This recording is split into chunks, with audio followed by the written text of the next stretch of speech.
In today's video, I'm going to show you how to print directly from Canva. If you've created a design and need a high-quality physical copy, this simple guide will walk you through the process step by step. First, open the design you'd like to print. In the top right corner of your Canva window, you'll see the Share button. Click it, and a menu will appear with different export options. From that menu, choose Download. You'll then see several file types. For printing, skip over PNG or JPG and select PDF print. This format keeps your design crisp and ensures it comes out sharp on paper. Once you've selected PDF print, hit the Download button. Canva will prepare your file and save it to your computer, usually in the Downloads folder. Next, locate your new PDF and open it. You can double-click it or drag it into your web browser.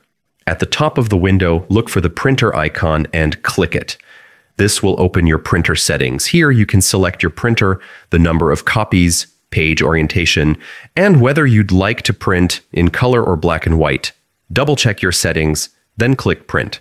That's it. Your Canva design will now be in your hands as a polished professional print.